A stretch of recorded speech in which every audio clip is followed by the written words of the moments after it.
going to see if I can get any bulbs out of this and separate them into those.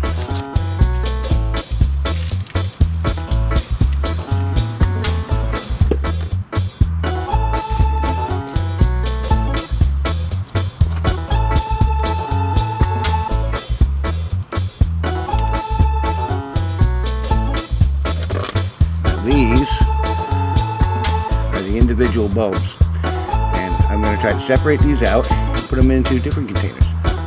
Okay, out of that one plant, I ended up getting 3, 4, 5, 6 plants. Oh, and I have a bulb.